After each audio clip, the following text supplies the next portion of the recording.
आज की कहानी उनके लिए जिन्हें छोटी छोटी बात पर गुस्सा आता है, इसलिए इस कहानी को अंत तक देखिएगा क्योंकि ऐसी कहानियां ही हमारा जीवन बदलती है। सुंदर नगर में एक सेठ रहते थे। उनमें हर गुण था, नहीं था तो बस खुद को संयम में रख पाने का गुण। जरा सी बात पर वे बिगड़ जाते थे। आसपास तक के लोग उनसे परेशान थे, खुद उनके घर वाले तक उनसे परेशान होकर उनसे बोलना छोड़ देते।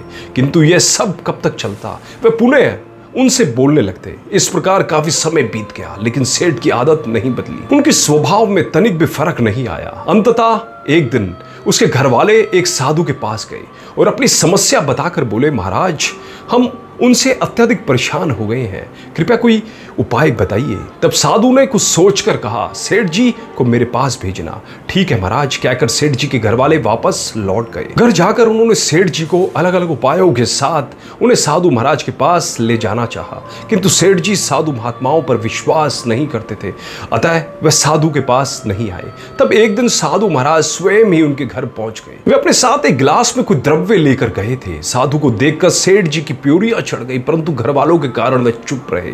साधु महाराज सेठ जी से बोले, सेठ जी, मैं हिमालय पर्वत से आपके लिए ये पदार्थ लाया हूं, जरा पीकर देखिए।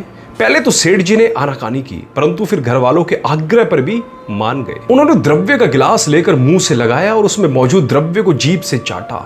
ऐसा करते ही उन्होंने सड़ा सा मुंह बनाकर गिलास होठों से दूर कर लिया और साधु से बोले, यह तो अत्यधिक कड़वा है, क्या है ये?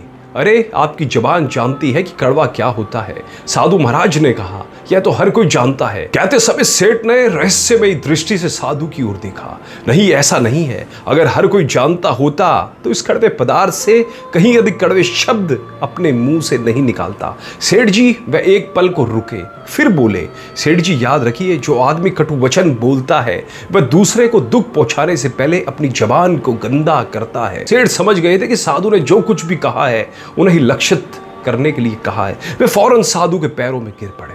बोले, साधु महाराज, आपने मेरी आंख खोल दी। अब मैं आगे से कभी कटु वचनों का प्रयोग नहीं करूंगा। सेठ के मुंह से ऐसे वाक्य सुनकर उनके घर वाले प्रसन्नता से भर उठे। तभी सेठ जी ने साधु से पूछा, किंतु महाराज, ये पदार्थ जो आप हिमालय से लेकर आए हो, वास्तव में ये है क्या?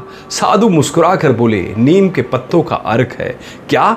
सेठ जी के मुंह से निकला और फिर वे धीरे से मुस्कुरा दिए। दोस्तों, कड़वा वचन बोलने से बढ़कर इस संसार में और कड़वा कुछ नहीं है। किसी द्रव्य के कड़वे होने से जीभ का स्वाद कुछ ही देर के लिए कड़वा होता है, परंतु कड़वे वचन से तो मन और आत्मा को चोट लगती ही है। इसलिए ऐसा पाप अपने जीवन में कभी भी ना करें। कहानी अच्छी लगी हो तो इसे औरों के साथ भी ज्यादा से ज्यादा शेयर जरूर कीजिएगा, जिनसे उनका जीवन भी बदल सके।